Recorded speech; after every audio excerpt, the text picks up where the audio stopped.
Hi అండి. అందరూ ఎలా ఉన్నారు? నేనైతే చాలా బాగున్నాను. ఈరోజు మీ అందరి కోసం మరొక కొత్త కథతోటైతే మీ ముందుకి వచ్చేసాను. నా ఛానల్‌ని ఫస్ట్ టైం చూస్తున్న ఎవరైనా ఉంటే నా ఛానల్‌ని సబ్స్క్రైబ్ చేసుకొని వీడియోని స్టార్ట్ చేసేయండి. ఇక కథని మొదలు పెట్టేద్దామా? మా ఇల్లు పురాతన కాలం నాటి మాదిరిగా ఉండే చాలా పాత ఇల్లు. అందరూ చెప్పేవాళ్ళు, ఈ ఇంటిని వదిలి వెళ్ళండి, లేకపోతే ఈ ఇల్లు ఎప్పుడైనా మీ మీద పడుతుందని అంటుండేవారు.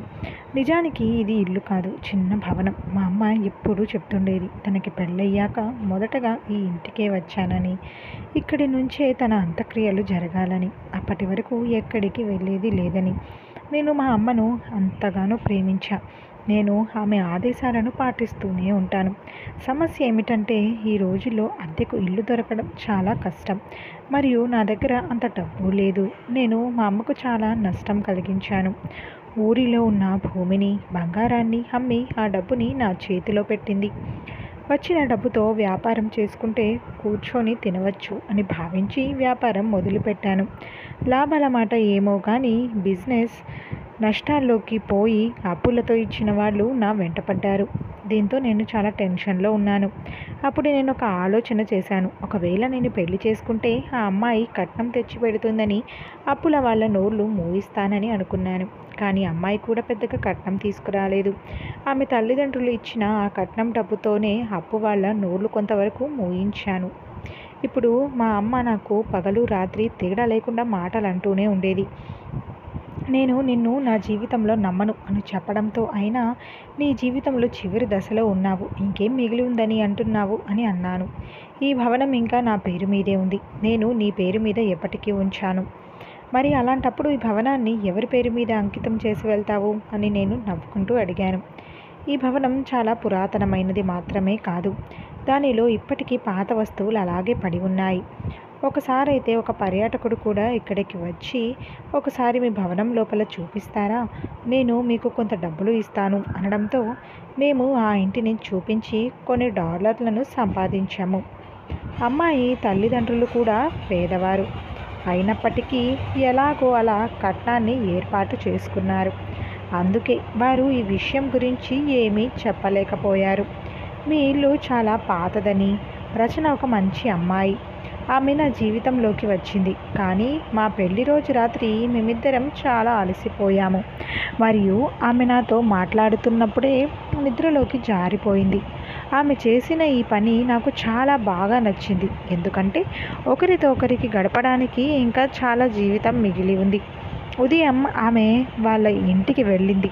ఇది మా సాంప్రదాయం కూడా. ఆ తర్వాత సాయంత్రానికి తిరిగి వచ్చేసింది. సాయంత్రం మా అమ్మ నా భార్యతో చెప్పింది, మీ మ్యారేజ్ ఫంక్షన్లో నేను చాలా అలసిపోయాను, నా కాళ్ళలో చాలా నొప్పిగా ఉంది. రచన రాత్రి నా రూమ్లోకి వచ్చి నా పాదాలు నొక్కింది అని అమ్మ అనడంతో రచనకు ఈ మాటలతో ఎటువంటి సమస్య లేదు. అత్తగారు నేను వస్తాను అనడంతో రచన ఆ రోజు రాత్రి అమ్మ గదికి బయలుదేరింది. ఇప్పుడు నువ్వు ఎక్కడికి వెళ్తున్నావు అని అనడంతో తాను మీ అమ్మగారు నా తల్లి కాదు కదా, అయినా ముందు ముందు చాలా రోజులున్నాయి. ఒకవేళ నేను ఆవిడ మాటను వినకపోతే ఆమె హృదయంలో నాపై కోపాన్ని పెంచుకుంటుంది. నేను అరగంటలోపు తిరిగి వస్తాను అని చెప్పి రచన అమ్మ గదిలోకి వెళ్ళింది. సరేలే, ఒక అరగంట పాటు నీ దూరాన్ని సహిస్తాను అని చెప్పి నా భార్య మా అమ్మకి సేవ చేయడం మంచి విషయమే అని మనసులో అనుకొని ఇక ఆపకూడదు, లేకపోతే ఇంటి వాతావరణం చెడిపోతుంది మరియు నేను ఇబ్బందుల్లో పడతాను. కానీ నా భార్య మాత్రం గదిలోకి వెళ్ళి తిరిగి రావడం లేదు. 3 నుండి 4 గంటలు కూడా గడిచాయి. నేను మా అమ్మ గది వైపు వెళ్ళాను. అది ఒక భవనం కాబట్టి గదులు చాలా దూరంగా ఉన్నాయి. నా గది ఒక మూలన ఉంటే మా అమ్మ గది మరొక మూల ఉంది. లోపల నుంచి ఎటువంటి శబ్దం రావటం లేదు. బహుశా ఇద్దరు నిద్రలోకి జారుకున్నట్లు అనిపించింది. వాళ్ళని లేపడం బాగుండదు, ఒకవేళ వాళ్ళని నిద్రలేపితే ఏమైనా అనుకుంటారేమో అని అనుకుంటూ నేను తిరిగి వచ్చి నా గదిలో పడుకున్నాను. ఉదయం నా భార్య గది నుండి బయటకు వచ్చేసరికి ఆమె ఆరోగ్యం బాగా పాడైన మాదిరిగా కనిపించింది. రాత్రి ఎందుకు రాలేదో అని అడిగే ముందు మా అమ్మ చెప్పింది, రాత్రి ఉన్నట్టుండి ఒక్కసారిగా తన ఆరోగ్యం బాగా క్షీణించిపోయిందని, అందుకే తను నా గదిలో పడుకుంది. ఒకవేళ తన ఆరోగ్యం బాగాలేనప్పుడు నాకు ఒక మాట చెప్పి ఉండాల్సింది అని అనడంతో, లేదు, మరీ అంతలా తన ఆరోగ్యం పాడవ్వలేదు, ఏదో కొద్దిపాటి నీరసం అంతే అని అమ్మ అనడంతో, నేను ఇప్పుడు తను బాగానే ఉంది. గదిలోకి వెళ్ళి పడుకుంది. నా భార్య ముఖం చూస్తుంటే ఇంకా ఏదో జరిగి ఉంటుందని అనిపించింది. నేను నా భార్యను ప్రశ్నలు అడిగితే మా అమ్మ సమాధానం చెప్పేది. నేను ఎప్పుడు అడిగినా నా భార్యకు బదులుగా మా అమ్మ సమాధానం చెప్పేది. అత్తయ్య గారు ఏదైతే చెప్పారో అదే నిజం. నా ఆరోగ్యం పాడైపోయింది అని చెప్పింది. ఇలాగే గడిచిపోయేది. ఆ తర్వాత ఒక 2 రోజుల్లో నా భార్యతో గడపాలని అనుకున్నాను. కానీ నాకు కూడా సమయం దొరకడం లేదు. ఎందుకంటే అప్పటికే అప్పుల వాళ్ళు డబ్బు కోసం వేధిస్తున్నారు. ఇప్పుడు నేను ఖచ్చితంగా ఏదో ఒక ఉద్యోగం చేసి తీరాలి. నేను సమయం వృధా చేసుకుంటూ పోతే ముందు ముందు చాలా ఇబ్బందులు పడాల్సి ఉంటుంది. ఇప్పటి వరకు మా అమ్మ మరియు నా భార్య ఒకరితో ఒకరు బాగానే ఉన్నారు. ఎలాంటి విభేదాలు లేవు, గొడవలు లేవు, వాదనలు ఏమీ లేవు. ఇంట్లో వాతావరణం ఎప్పుడూ ఇలాగే ఉండాలని నేను కోరుకునేవాడిని. అయితే రాత్రి కాగానే రచన వచ్చి నా పాదాలను నొక్కు అని అమ్మ చెప్పేది. కనీసం ఈ రోజైనా త్వరగా రమ్మని చెప్పాను. ఈరోజు తొందరగా వస్తానని చెప్పి ఈరోజు కూడా తిరిగి రాలేదు. నాకు కోపం వచ్చి అమ్మ గది వైపు వెళ్ళాను. మా అమ్మ నాన్నతో చాలా మంచి జీవితాన్ని గడిపింది. 2 వ్యక్తులు వివాహం చేసుకుంటే వారు కూడా ఒకరితో ఒకరు గడపాలని కోరుకుంటారు కదా. ఆ విషయం అమ్మకు తెలియదా? నా కొడుకుని సంతోషంగా ఉంచు అని కోడల్ని పట్టుకొని కొడుకు గదిలో వదిలిపెట్టి రావాలి. కానీ మా అమ్మ మాత్రం నా భార్యను గదికి పిలిచి ఆమెతో సేవ చేయించుకోవడం ప్రారంభించింది. ఇలా ఆలోచిస్తూ నేను అమ్మ గది తలుపులు తట్టాను. అటు నుంచి ఎటువంటి శబ్దం కానీ మాటలు కానీ రావడం లేదు. కొంతసేపటికి నాకు కోపం రావడంతో గట్టిగా తలుపులు కొట్టడం మొదలుపెట్టాను. కానీ లోపల నుంచి ఎటువంటి మాటలు కానీ శబ్దం కానీ రావడం లేదు. కొంతసేపటికి మా అమ్మ బయటకి వచ్చి, నీ భార్య నిద్రపోతుంది, నువ్వు కూడా వెళ్ళి పడుకో, పనికి మాలినవాడా అని అనడంతో ఇందులో నా తప్పేంటి అని నేను ఆశ్చర్యపోయాను. ఆమె నా భార్య. నేను ఆమెను నా గదిలోకి పిలవడానికి వస్తే అందులో తప్పేముంది? ఒకవేళ ఏదైనా ఒకరోజు నా భార్య మా అమ్మ గదికి వెళ్ళకపోయినా ఆ రోజు ఆమె అస్వస్థతకు గురయ్యేది. ఆమె కాళ్ళలో, నడుములో ఎక్కువ నొప్పులు ఉండేది. ఒకరోజు నేను గమనించాను, తన చేతుల్లో కూడా నొప్పులుగా ఉండడం చూసి నేను చెప్పాను, ఏంటి, మీ ఇంటి నుంచి వచ్చేటప్పుడు రోగాలను కూడా తెచ్చుకున్నావా అనడంతో, అయితే మీ ఉద్దేశం ఏమిటి, నేను అనారోగ్యంగా ఉన్నానని మీరు అనుకుంటున్నారా అని అనడంతో, మరి నువ్వు రోగిష్టిగా కాకపోతే ఇంకెలా కనిపిస్తున్నావు అని అన్నాను. నేను నీతో ఎప్పుడైనా ప్రేమగా మాట్లాడాలని ప్రయత్నించినప్పుడల్లా నువ్వు నాకు అనారోగ్యంగా ఉందని, వెన్నులో నొప్పిగా ఉందని అంటావు. అయినా రోజంతా నువ్వు ఏం చేస్తుంటావు? మా ఇంట్లో పిల్లలు లేరు, అలాగని ఎక్కువ మంది లేరు. ఒక్కసారి ఇల్లు శుభ్రం చేస్తే మళ్ళీ 2 రోజులకు శుభ్రం చేయాల్సి ఉంటుంది. 3కి భోజనం చేయడం కూడా కష్టమా? ఒకవేళ నువ్వు చెబితే బయట నుంచి భోజనం కూడా తెస్తాను. బహుశా ఆ దేవుడికి కూడా ఇష్టం లేనట్టుంది నువ్వు నా దగ్గరగా ఉండడం. ఇప్పుడు నేను నా సొంత భార్య ముందు చేతులు ముడుచుకొని కూర్చోవాలా? ఈ మాటలు విని నా భార్య దీని గురించి చాలా కలత చెందినట్లుగా అనిపించింది. ఆమె కళ్ళల్లో బాధ మరియు విచారం కనిపించాయి. ఆమె నిస్సహాయంగా ఉండడం చూసి ఏంటి విషయం అని అడిగాను. కానీ ఆమె ఏమీ మాట్లాడలేదు. నేను నా సమస్యలన్నీ నా భార్యకు దరఖాస్తు రాశాను. కానీ ఆమె నా మాట వినిపించుకోలేదు. ఒకరోజు నేను ఇలా చెప్పాను, ఒకవేళ మా అమ్మ నిన్ను పిలిస్తే నీకు ఆరోగ్యం బాగోలేదని చెప్పు అని అనడంతో, వద్దు, నేను అలా చెప్పలేను. ఒకవేళ నేను అలా చెబితే మీ అమ్మగారు చాలా బాధపడతారు అని చెప్పడంతో, ఓ గాడ్, అత్తగారి కోసం ఇంత ఆందోళన పడుతున్న మొదటి కోడలివి నువ్వే అవుతావు. పెళ్ళైన నెలలోనే అమ్మాయిలు అసలు రంగు చూపిస్తారు, నువ్వు కూడా చెడ్డ కోడలివి అవ్వు అనడంతో, మీరు ఏంటి ఇలాంటి మాటలు మాట్లాడుతున్నారు? నేను మీ అమ్మతో కలిసి ఈ ఇంట్లోనే నివసించాలి. మీరైతే ఉదయం వెళ్ళి రాత్రికి తిరిగి వస్తారు. నేను రోజంతా తన దగ్గరే ఉండాలి. తనతో సఖ్యంగా ఉండకపోతే నాకే కష్టం. నేను చేస్తున్న పనిని నన్ను చేయనివ్వండి అని చెప్పింది. నేను నా భార్య కోసం రాత్రంతా మేల్కొని ఎదురు చూస్తున్నప్పుడు ఎక్కడి నుంచో నాకు రాళ్ళు పగులుతున్న శబ్దం వినిపించింది. ఒకరోజు నేను బయటికి వెళ్ళినప్పుడు ఇరుగు పొరుగు వాళ్ళు ఇల్లు కట్టుకుంటున్నారు. రాత్రిపూట రాళ్ళు పగలగొట్టే శబ్దం వింటూ నా భార్య కోసం వేచి చూడడమే నాకు మిగిలింది. నాకు రోజు రాళ్ల శబ్దం వినిపించేది. ఇప్పుడు నేను వాళ్లకు చెప్పాలనుకున్నాను. మీరు రాత్రిపూట ఎందుకు పనిచేస్తారు? మీరెందుకు రోజువారీ కూలీ పనులు చేయరా? పగలు పనిచేసి రాత్రిపూట కూడా కూలీలను పెట్టి పనులు చేపించి అంత హడావిడిగా ఇల్లును నిర్మించుకుంటున్నారు విచిత్రంగా. అంత తొందర ఎందుకు? నేను ఇదే ఆలోచించేవాడిని. నా వ్యాపారం విజయవంతమై ఉంటే ఈ భవనాన్ని కూల్చి ఇక్కడ మంచి ఇంటిని నిర్మిస్తాను. ఇప్పుడు మా వీధిలో అందరూ కొత్త ఇల్లు కట్టారు. వాటి మధ్యలో మా ఇల్లు వింతగా భయంగా దయ్యాల కొంపలా అనిపించేది. ఇప్పుడు నాకున్న ఏకైక దారి మా అమ్మతో మాట్లాడడం అనుకుని నేను అడిగాను, అమ్మా, నువ్వు ఎందుకు రచనను రాత్రి నీ గదికి పిలుస్తున్నావు అంటూ మళ్ళీ మళ్ళీ అదే మాట అనడంతో మా అమ్మకు నా మాట వినగానే ఎక్కడ లేని కోపం వచ్చి చెప్పడం మొదలుపెట్టింది. నేను వృద్ధురాలినయ్యాను. నా కాళ్ళలో తీవ్రమైన నొప్పులున్నాయి. నువ్వు ఈ లోకంలోకి రాకముందు నుంచి నేను ఇళ్లల్లో పనిచేసేదాన్ని. అలా నిన్ను పెంచాను. భూమి, నగలు అన్నీ నా కష్టార్జితంతో సంపాదించాను. వాటిని కూడా నువ్వు ఇప్పుడు అమ్మేశావు. ఇప్పుడు చెప్పు, నీ భార్య చేత నా పాదాలను నొక్కించుకుంటే నీకు ఏమైనా అభ్యంతరం ఉందా? కాళ్ళు నొప్పులు తీవ్రంగా ఉండటం వల్ల నాకు నిద్ర పట్టలేనంత బాధ కలుగుతుంది. కాళ్ళు నొక్కుతుంటే నిద్ర వస్తుంది. ఒకవేళ తనకి కూడా నిద్ర వస్తే అక్కడే నిద్రపోతుంది. వెళ్ళి నీ భార్యతో మాట్లాడు. నా మనసును పాడు చేయకు అని అమ్మ అనడంతో నేను పెళ్లి చేసుకుని ఇరుక్కుపోయాను. అక్కడ ఇక్కడ కాదు, ఇద్దరు ఆడవాళ్ళు మధ్యలో నేను చిక్కుకుపోయాను. ఇప్పుడు నేను దేవుని వైపు చూస్తూ దయచేసి నాకు సహాయం చేయండి అని వేడుకున్నాను. సాయంత్రం కాగానే నా భార్య కళ్ళు తిరిగి స్పృహ తప్పి పడిపోయింది. ఏదో శుభవార్త ఉందనిపిస్తుంది అని మా అమ్మ చెప్పడం మొదలుపెట్టింది.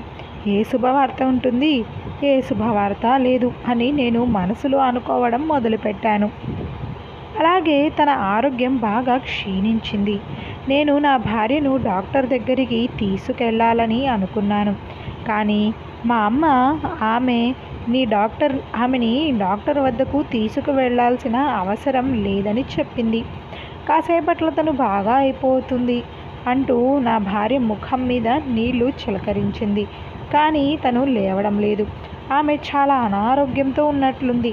ఒకవేళ తనకి ఏదైనా జరిగితే నా భార్యను చూసుకోవడం నా బాధ్యత కాబట్టి నేను ఆమెను మా ప్రాంతంలో ఉన్న డాక్టర్ వద్దకు తీసుకెళ్ళాను. మా ఊరిలో ఒక లేడీ డాక్టర్ ఉండేవారు. అక్కడికి తీసుకువెళ్ళిన తర్వాత నా భార్యకు స్పృహ రావడంతో నేను అన్నాను, ఎలాగో ఇక్కడికి వచ్చాము కదా, ఒకసారి చెకప్ చేయిద్దాం. ఇలా ఎందుకు జరుగుతుందో ఇప్పుడు తెలుసుకోవచ్చు అనుకున్నాను. లేదు, నేను డాక్టర్ దగ్గరికి వెళ్ళి చెకప్ చేయించుకోను అనడంతో నేను పట్టి డాక్టర్తో చెకప్ చేయించాను. డాక్టర్ బయటికి రాగానే నా వైపు వింతగా చూస్తూ చెప్పడం మొదలుపెట్టారు. ఈ కాలం పురుషులకు పరిస్థితులు ఎలా ఉన్నా పట్టడం లేదు అనడంతో, ఎందుకు డాక్టర్ గారు, ఏమైంది అని అడిగాను. ఏం జరిగిందో మీకే తెలియాలి. నువ్వు ఎలా ఉన్నా కానీ ఆ దేవుడు నీకు అందమైన భార్యను ఇచ్చాడు. నువ్వు తనని సరిగ్గా చూసుకోకుండా తన ప్రాణాలని తీస్తున్నావు అని అనడంతో ఆ మాటలు విని నేను ఆశ్చర్యపోయి అడిగాను, నాకు అర్థం కావట్లేదు, నేనేం చేశాను అని. డాక్టర్ని అడగడంతో, ఇది మీ ఇద్దరి భార్యాభర్తల విషయం, మీకే తెలియాలి. మీరు తనని ఏం చేశారు? మనిషి శరీరాన్ని హింసించడానికి కూడా ఒక పరిమితి ఉంది. శరీరం కొంత కష్టాన్ని మాత్రమే తట్టుకోగలుగుతుంది. కానీ మీరు తనతో ఎక్కువ కష్టమైన పనిని చేయించారు. ఆరోగ్యం దెబ్బతిని ఇలా మైకం వచ్చింది. ఆమెకు బీపీ తగ్గిపోయి స్పృహ తప్పి పడిపోయింది. ఒకవేళ తను తిరిగి స్పృహలోకి రాకుండా ఉన్నా, ఇంకొంచెం సమయం ఇలాగే గడిచి ఉన్నా ఇది పెద్ద సమస్యకు దారితీసేది. మీరు తన వెనకాలే తిరగకుండగా మీ భార్యను కొన్ని రోజులు విశ్రాంతి తీసుకొని ఇవ్వండి. అప్పుడు కానీ తన ఆరోగ్యం కాస్త కుదుటపడదు అని ఆ లేడీ డాక్టర్ అన్నారు. మా ప్రాంతంలో ఉన్న ఏకైక లేడీ డాక్టర్ ఆవిడే. ఆడవాళ్లకు ఏ సమస్య వచ్చినా ఆమె చూసేది. తన మాటలు చాలా కటువుగా ఉంటాయి. ఆమె మాట్లాడుతున్న విధానం, ఆమె ఏమి సూచిస్తుందో నాకు ఇప్పుడు అర్థమైంది. నేను నా భార్యతో ఎక్కువ సమయం గడపకూడదని, తనకి కాస్త విశ్రాంతినివ్వాలని చెప్పాలనుకుంది. కానీ ఆవిడకు ఎవరు చెబుతారు ఇక్కడ పనులన్నీ విశ్రాంతిగానే సాగుతున్నాయని? నా భార్యకి విశ్రాంతి అవసరం అని డాక్టర్ గారు ఎందుకు చెప్పారు అని నేను ఇలా ఆలోచించి టెన్షన్ పడ్డాను. ఆమె మీద ఏదో ఎక్కువ ఒత్తిడి ఉన్నట్లుంది. ఇప్పటి వరకు ఇద్దరం ప్రశాంతంగా కూర్చొని మాట్లాడుకుందే లేదు. తను నా దగ్గర ఎక్కువ సమయం కూడా గడిపేది కాదు. నేను నా భార్య గురించి ఆలోచించేటప్పుడు ఆమె మంచి అమ్మాయి, చాలా అందంగా ఉండేది, నాతో చక్కగా మాట్లాడేది, అప్పుడప్పుడు తను నాకు అన్నం కూడా తినిపించేది. ఇలా సాయంత్రం వరకు ఇద్దరం కలిసిమెలిసి ఉండేవాళ్ళం. ఎప్పుడైతే రాత్రి అవుతుందో మా అమ్మ తనని రూమ్కి పిలిచేది. కొన్ని రోజుల నుంచి నా భార్య ముఖంలో పెద్దగా భయాన్ని గమనిస్తున్నాను. ఆమె ఎప్పుడు భయపడుతూ ఉండేది. ఒకరోజు నా భార్య అడిగింది, మీరు నన్ను ఎంతగా ప్రేమిస్తున్నారు అని. అందుకు నేను చెప్పలేనంతగా అన్నాను. అయితే ఇంకా ఎంత ప్రేమిస్తున్నారో చెప్పండి అని అడగడంతో, రచన, నువ్వు ఎందుకు ఇలా అడుగుతున్నావు అన్నాను. అప్పుడు తను మీరు నన్ను ఎక్కడ వదిలేస్తారు అని చెప్పింది. అయినా నేను ఆమెను ఎందుకు వదిలేస్తాను? నాకు అర్థం కావటం లేదు. ఆమె ఇటువంటి ప్రశ్నలు నన్ను ఎందుకు అడుగుతుందో అనుకొని. లేదు, నేను నిన్ను ఎప్పటికీ వదులుకోలేను అని చెప్పాను. ఆమె ఎప్పుడు భయపడుతూనే ఉండేది. ఆమె మా అమ్మకి కూడా భయపడేది. ఒకరోజు నా భార్య ఫోన్లో ఎవరితోనో మాట్లాడుతుంది. ఆమె వాళ్ళ అమ్మతో మాట్లాడడం లేదని నాకు తెలుసు. బహుశా ఆమె తన స్నేహితులలో ఒకరితో మాట్లాడుతుంది. మా అత్తగారు నన్ను చాలా వేధిస్తున్నారని, నేను చాలా ఇబ్బందులు పడుతున్నానని, నేను ఈ ఇంట్లో ఎలా రోజులు గడపాలో నాకు అర్థం కావడం లేదని టెన్షన్ పడుతూ చెబుతుంది. నా భర్త మంచివాడు కాబట్టి ఇన్ని రోజులు మా బంధం సాగింది. లేకపోతే మా బంధం కూడా ఈ పాటికి ముగిసిపోయి ఉండేదని ఆమె చెప్పింది. ఇది విని నేను ఆశ్చర్యపోయాను. అయినా మా అమ్మ నుంచి మా బంధం ఎలా ప్రభావితం అవుతుంది? ఆమె ఎందుకు అలాంటి మాటలు చెబుతుందో? నేను గదిలోకి రాగానే ఆమె వెంటనే ఫోన్ కట్ చేసింది. నేను ఏమైంది? ఎవరితో మాట్లాడుతున్నావు? ఫోన్ ఎందుకు స్విచ్ ఆఫ్ చేస్తున్నావు? మాట్లాడి ఉండొచ్చు కదా అని అనడంతో, నేను మా అమ్మతో మాట్లాడుతున్నాను అని చెప్పింది. నా భార్య నాతో అబద్ధం ఎందుకు చెబుతుంది? అయినా అబద్ధం చెప్పాల్సిన అవసరం ఏముంది? అయినా మా అమ్మ నుంచి మా బంధం ఎలా ప్రభావితం అవుతుంది? ఆమె ఎందుకు అలాంటి మాటలు చెబుతుందో? నేను గదిలోకి రాగానే ఆమె వెంటనే ఫోన్ కట్ చేసింది. నేను ఏమైంది? ఎవరితో మాట్లాడుతున్నావు? ఫోన్ ఎందుకు స్విచ్ ఆఫ్ చేస్తున్నావు? మాట్లాడి ఉండొచ్చు కదా అని అనడంతో, నేను మా అమ్మతో మాట్లాడుతున్నాను అని చెప్పింది. నా భార్య నాతో అబద్ధం ఎందుకు చెబుతుంది? అయినా అబద్ధం చెప్పాల్సిన అవసరం ఏముంది? ఈ రోజుల్లో అమ్మ పనులు చాలా వింతగా ఉంటున్నాయి. ఈ ఇంటిని అమ్మేస్తున్నానన్న మాట ఆమె ఎవరితోనో ఫోన్లో మాట్లాడడం నేను విన్నాను. ఇక కొద్ది రోజులేండి, 2 నెలల తర్వాత ఇంటిని అమ్మేస్తాను అని చెప్పింది. ఆ ఇంటిని ఎందుకు అమ్ముతుందో, ఎవరికి అమ్ముతుందో మాత్రం ఏమీ చెప్పలేదు. నా అంత్యక్రియలు ఈ ఇంటి నుంచే జరగాలని ఆమె కోరుకునేది. ఎప్పుడు హఠాత్తుగా ఇల్లు అమ్మే విషయం ఎందుకు వచ్చిందో నాకు చెప్పాల్సిన పని లేదు అనుకుంది. ఎందుకంటే నేను మా అమ్మకు చాలా నష్టం కలిగించాను అన్నమాట నిజమే. ఆ తర్వాత నుంచి ఆమె నన్ను విశ్వసించలేకపోయినా కనీసం ఇంటి విషయమైనా నాతో చెప్పాల్సింది, కానీ చెప్పలేదు. నా భార్య రాత్రిపూట మా అమ్మ గదికి వెళ్ళినప్పుడల్లా ఆమె పరిస్థితి మరింత దిగజారిపోయేది. ఇప్పుడు నేను ఆమెను చూసి ఆశ్చర్యపోయాను. ఎందుకంటే వచ్చినప్పుడు ఆమె ఎంతో అందంగా, ఆరోగ్యంగా ఉంది. కానీ ఇప్పుడు ఆమె బుగ్గలు కరిగిపోయాయి. ఆమె బరువు తగ్గిపోయింది. ఆమె చేతులు బిగుసుకుపోయినట్లుగా చాలా అనారోగ్యంతో ఉంది. తన పరిస్థితిని చూసి తనకి చాలా మందులను వేసినప్పటికీ తన పరిస్థితి మాత్రం మెరుగుపడలేదు. ఆమె ఒక్కొక్కసారి తన కాళ్లలో మరియు కొన్నిసార్లు నడుములో నొప్పి ఉంటుంది అనేది. నేను మా అమ్మ గదిలోకి వెళ్ళాలని ప్రయత్నించినప్పుడు ఆమె నన్ను లోపలికి రానివ్వదు. ఒకరోజు ఇలా జరిగింది. నా భార్య మా అమ్మ గదిలోనే ఉంది. కానీ బహుశా ఆమె లోపల నుండి గడియ పెట్టుకోవడం మర్చిపోయి ఉండవచ్చు. డోర్ తెరిచి ఉన్నందుకు నేను సంతోషించాను. నేను లోపలికి వెళ్ళడానికి ప్రయత్నించాను. వెంటనే వారు తమ చేతులతో తలుపులను మూసేయడానికి ప్రయత్నించారు. నేను ఇక్కడి నుండి చూసినప్పుడు వాళ్ళు లోపల నుండి గట్టిగా తోయడంతో ఆ తలుపు వచ్చి నా మొహానికి తగిలింది. అంటే దీని అర్థం నేను గది లోపలికి రాకూడదని మాత్రమే వాళ్ళు ఆందోళన చెందుతున్నారు. నా ముఖానికి తలుపు తగిలిందని కూడా వాళ్ళు గమనించలేదు. అమ్మా, ఏంటమ్మా తలుపులు తీయి అనడంతో మా అమ్మ నాతో ఇక్కడ నీతో మాకు ఏ పని లేదు కాబట్టి ఇక బయలుదేరు అని అమ్మ చెప్పింది. నా ముఖానికి తలుపు తగలడంతో నాకు చాలా కోపం వచ్చి, అమ్మా, నా భార్య లోపల ఉంది, ముందు తనని బయటకి పంపు, అప్పుడు నేను వెళ్ళిపోతాను, లేకపోతే మీ గదికి వచ్చే ఆసక్తి నాకు ఏమాత్రం లేదు అని అనడంతో మా అమ్మ, నీ భార్య బయటికి రాదు, నువ్వు వెళ్ళి పడుకో అంది. మా అమ్మ రోజు ఇలా చేయడం తన దినచర్యగా మార్చుకుంది. నా భార్య ఏమో రోజు గదిలో వెళ్ళి తలుపులేసుకొని కూర్చునేది. దీనికి కారణం ఏంటని నేను నా భార్యను పదే పదే అడిగాను. ఏంటి విషయం, దయచేసి నాకు చెప్పు అన్నాను. కానీ ఆమె ఏమీ చెప్పలేదు. తను ఎప్పుడూ చాలా భయపడుతూ ఉండేది. ఎప్పుడు నాకు వేరే మార్గం లేదు. ఒకవైపు నా భార్య నాతో అబద్ధం చెబుతుంది, మరోవైపు మా అమ్మ కూడా నాతో అబద్ధం చెబుతుంది. ఎందుకంటే నువ్వు ఈ భవనాన్ని అమ్మాలనుకుంటున్నావా అని నేను అమ్మని అడిగినప్పుడు ఆమె, లేదు లేదు, మీకు ఎవరు చెప్పారు, నాకు అమ్మడం ఇష్టం లేదు. మా అమ్మ తన స్నేహితురాలితో బంగ్లాను అమ్ముతానని మాట్లాడుతుండడం నేను నా చెవులతో విన్నాను. ఈ ఇద్దరు మహిళలు కలిసి నన్ను పిచ్చివాడిని చేస్తున్నారు. ఇప్పుడు నేను ఇంకో దారి ఆలోచించవలసి వచ్చింది. అక్కడ ఆ గదిలో ఏం జరుగుతుందో వాళ్ళు నన్ను వెళ్ళడానికి కూడా అనుమతించడం లేదు. కాబట్టి నేను ఎలాగైనా అక్కడికి వెళ్ళి ఆ గది లోపల ఏం జరుగుతుందో కనుక్కోవాలి. నేను స్వయంగా ఆ గదిలోకి వెళ్ళగలిగితే మాత్రమే నేను దీన్ని చేయగలను. కానీ మా అమ్మ నన్ను వెళ్ళనివ్వదు. కాబట్టి నేను ఒక పథకం వేశాను. ఒకరోజు పొద్దున్నే నా భార్యకు మా అమ్మతో ఈరోజు నేను ఊరు వెళ్తున్నాను అని చెప్పడం మొదలుపెట్టాను. మా అమ్మకు నాపై ఎప్పుడు కోపంగా ఉండేది. ఈసారి మళ్ళీ ఎవరి దగ్గర డబ్బులు తీసుకోను, వెళ్తున్నావు అని అమ్మ అనడంతో, అమ్మ, నేను చాలా ముఖ్యమైన పని మీద వెళ్తున్నాను అని చెప్పడంతో, అవునా, వెళ్ళు వెళ్ళు అని మా అమ్మ అంది. ఈరోజు నా భార్యను నీ గదికి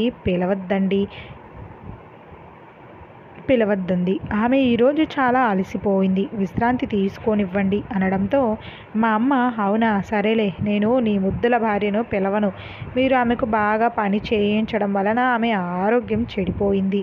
అలా ఒక స్త్రీ ఆరోగ్యం చెడిపోయినప్పుడు ఆమె ఎప్పటికీ బాగుపడదని గుర్తుంచుకోండి. నీ భార్యతో నేను చేసేది సరైనదే. ఒకవేళ ఎవరైనా నా భార్య పరిస్థితిని చూస్తే ఈ అమ్మాయికి ఖచ్చితంగా ఏదో చెడు జరిగిందని చెప్పేవాళ్ళు. కేవలం కాళ్ళు నొక్కినంత మాత్రాన ఆరోగ్యం ఇంతలా ఎవరికి దిగజారదు. మా పెళ్ళై కనీసం 6 నెలలు కూడా గడవలేదు. తను ఇప్పటికే 6-7 కిలోల బరువు తగ్గింది. అమ్మ నా దగ్గర ఇంకేదో విషయం దాచిపెడుతుంది.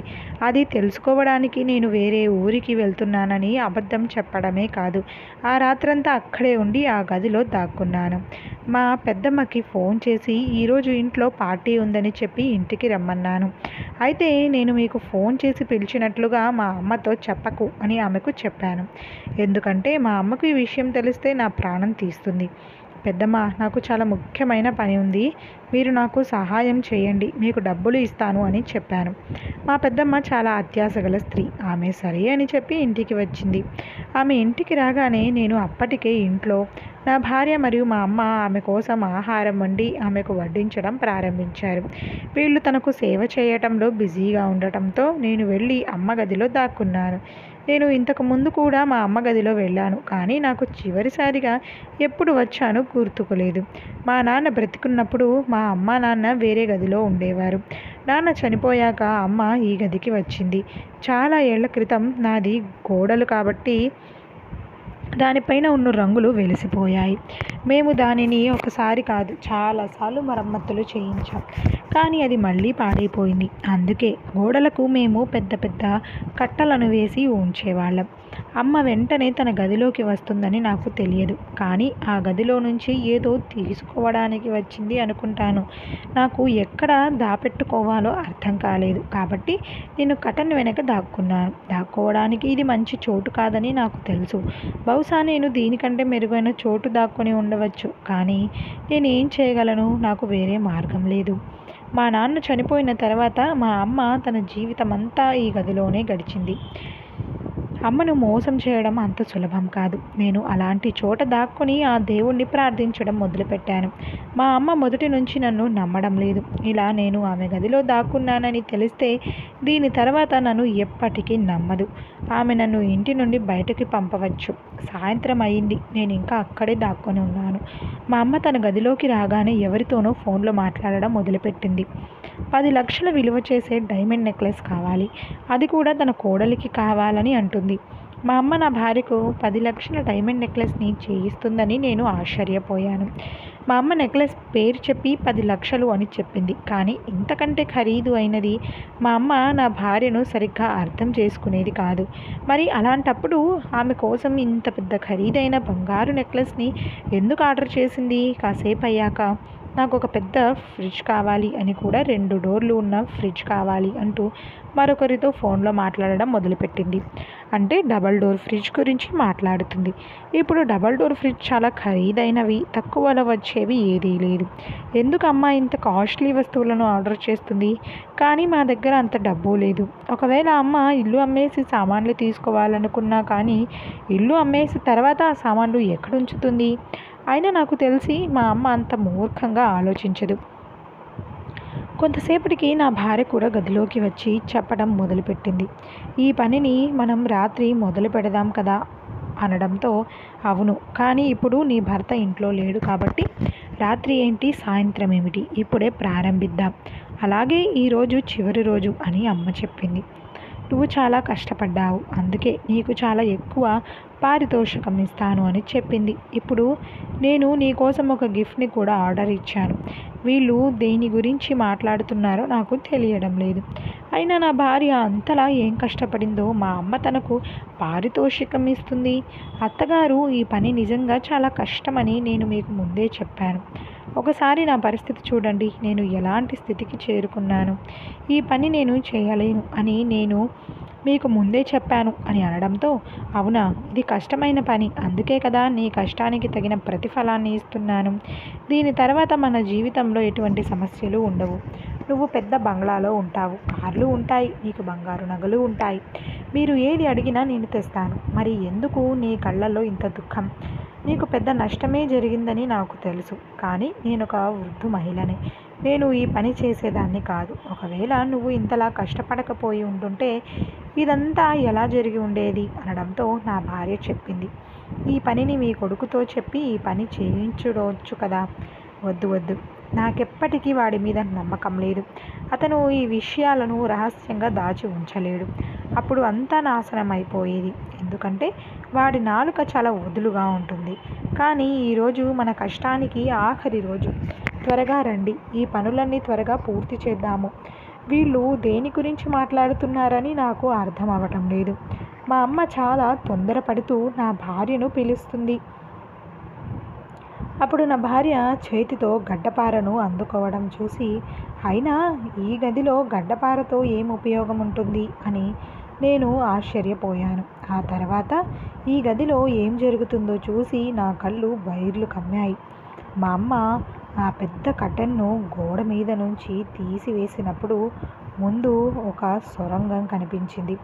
ఆ సొరంగం చూస్తుంటే ఎవరో స్వయంగా తవ్వినట్లుగా అనిపించింది. ఇది మాత్రమే కాదు, అక్కడ ఇంకో ఏదో ఉంది. నాకైతే ఊపిరి ఆగిపోయినంత పనైంది. ఈ గోడ కింద ఒక సొరంగం ఉంది మరియు దాని లోపల ఒక పెద్ద ఇనుప పెట్టి కనిపించింది. అది రాళ్ల లోపల చిక్కుకొని ఉంది. దాన్ని తొలగించడం చాలా శ్రమతో కూడుకున్న పని. నాకు పెళ్ళయి కేవలం 6 నెలలు గడిచాయి. గత 6 నెలలుగా నా భార్య కష్టపడుతుందంటే మా అమ్మ తనతో ఇదంతా చేపించడం వల్ల తన ఆరోగ్యం ఇంతలా క్షీణించిందన్నమాట. ఈ భవనం చాలా పురాతనమైనది మరియు ఈ భవనంలో బంగారు ఆభరణాలతో నిండిన ఇనుప పెట్టెలు ఉన్నాయని మా అమ్మకు తెలిసి ఉండవచ్చు. ఇక్కడికి వచ్చిన కొత్తలో మేము ఈ బంగ్లా గురించి ఇటువంటి కథలు చాలా విన్నాము. కానీ నేను ఈ కథలను పట్టించుకోలేదు. ఇలాంటి బంగ్లాల గురించి ఇలాంటి కథలు తయారు చేస్తారు. నాకు తెలియదు మా అమ్మ నిజంగా ఆ ట్రంకు పెట్టెను చేరుకుంటుందని. మా అమ్మ మరియు నా భార్య ట్రంకు పెట్టెలను బయటకు తీయడానికి చాలా సమయం కష్టపడి ఈ పరిస్థితికి వచ్చింది. సడన్గా నేను వాళ్ళ ముందుకు రాగానే నన్ను చూసి వాళ్ళిద్దరూ ఆశ్చర్యపోయారు. నేను మీ రహస్యం తెలుసుకుని వచ్చాను అని అనడంతో, నీకు తెలిసే నీకు తెలిస్తే నోరు మూసుకో. ఎందుకంటే మేము ఆ పెట్టెను చేరుకున్నాము మరియు దానిలో చాలా నగలు ఉన్నాయి. ఒకవేళ నువ్వు ఈ విషయం ఎవరికైనా చెబితే చాలా దారుణంగా ఉంటుంది. మన ఇంటి మీద కూడా దాడి చేసే అవకాశం ఉంటుంది. నేను నా భార్య చేతిలో నుంచి గడ్డపారను తీసుకుని నేను పెట్టెను బయటకు తీస్తాను అన్నాను. అమ్మ, ఈ విషయం నాకు ముందే చెప్పాల్సింది. నా భార్యని ఎందుకు కష్టపెట్టావు అనడంతో, మా అమ్మ, ఈ విషయం నీకు చెప్తే నువ్వు మరొకరికి చెప్తావు. అందుకోసమే నీకు చెప్పకుండా నేను నీ భార్యతో ఈ పనిని చేయించాను. ఎందుకంటే నేనైతే ఈ పనిని చేయలేను. నువ్వు నన్ను కొంచెం కూడా విశ్వసించలేకపోయావా? అమ్మ, ఏం మాట్లాడుతున్నావు అనడంతో అమ్మ చెప్పడం మొదలుపెట్టింది. నాకు ఇంకా నీ మీద నమ్మకం లేదు కాబట్టి ఇక్కడి నుండి వెళ్ళిపో. ఇందులో నీకు ఎటువంటి వాటా లేదు. నేను ఎక్కడికి వెళ్ళను, ఇందులో నాకు భాగం ఉంది అని నేను పట్టుపట్టడం మొదలుపెట్టాను. అప్పుడు మా అమ్మ బలవంతంగా నా సహాయం తీసుకోవడానికి అంగీకరించింది. నేను పార తీసుకొని పని చేయడం మొదలుపెట్టాను. ఈ పని చాలా హార్డ్ పని. అందుకే నా భార్య ఇంత త్వరగా బరువు ఎలా తగ్గిందో నాకు ఇప్పుడు అర్థమైంది. ఆ పెట్టె బయటకి తీసాము. ఇప్పుడు అందులో బంగారం ఉందా లేదా అనేది తెలియదు, కానీ పెట్టె మాత్రం చాలా బరువుగా ఉంది. మేము ముగ్గురం కలిసి దాన్ని ఎత్తవలసి వచ్చింది. పెట్టెను తెరవగానే అందులో ఉన్నది చూసి మేము ఆశ్చర్యపోయాం. అందులో రాగి, ఇనుప పాత్రలు ఉన్నాయి మరియు ఆ పాత్రలలో చాలా బరువుగా ఉంది. ఇంతకేమై ఉంటుందో గెస్ చేస్తుంటే కమెంట్ చేసేయండి. మేము ముగ్గురం కలిసి దాన్ని ఎత్తవలసి వచ్చింది. పెట్టెను తెరవగానే అందులో ఉన్నది చూసి మేము ఆశ్చర్యపోయాం. అందులో రాగి, ఇనుప పాత్రలు ఉన్నాయి మరియు ఆ పాత్రల లోపల కొన్ని పాత నగలు మరియు కొన్ని నాణ్యాలు ఉన్నాయి. వీటి నుంచి మేము అనుకున్నంత డబ్బు అయితే సంపాదించలేదు. మా అమ్మ డబ్బు మీద ఆశతో ఇంటిని అమ్మేసి లక్షల విలువ చేసే నగలు తెచ్చుకుంటాను అనుకుంది. తన కష్టమంతా వృధా అయిందని నా భార్య ఏడవడం మొదలుపెట్టింది. ఇందులో మనం అనుకున్నంతగా ఏమీ లేదు, కేవలం పాత సామాన్లు ఉన్నాయి అని బాధపడుతుంటే నేను నా భార్యను ఓదార్చడం మొదలుపెట్టాను. మా అమ్మ తల పట్టుకొని కూర్చుంది. ఎందుకంటే తను ఆలోచించింది ఆ పెట్టె అంత బంగారంతో నిండి ఉంటుందని, మరియు మనం జీవితాంతం డబ్బు సంపాదించాల్సిన అవసరం ఉండదు. ఇప్పటి నుంచి మనము ఎటువంటి సంక్షోభాన్ని ఎదుర్కోవాల్సిన అవసరం ఉండదు అనుకుంది.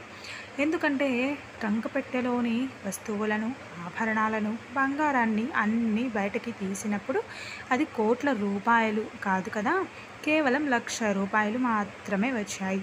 మేము మా పాత భవనాన్ని కూడా అమ్మేశాము. ఆ భవనంలో నుంచి కొంత డబ్బుతో ఒక చిన్న ఇంటిని కొనుగోలు చేశాం. ఆ తర్వాత వ్యాపారం చేయలేకపోయాం. నా భార్యకు నిజంగా చెడు జరిగింది. నేను కూడా అత్యాశతో ఉన్నాను కాబట్టి నేను దురాశకు శిక్షించబడ్డాను అని ఆమె చెప్పి బాధపడుతూ ఉండేది. దురాశ దుఃఖానికి చేటు. ఎవరికి శిక్ష పడింది? ఎవరు ఎక్కువ బాధపడ్డారు? మీరే చెప్పండి.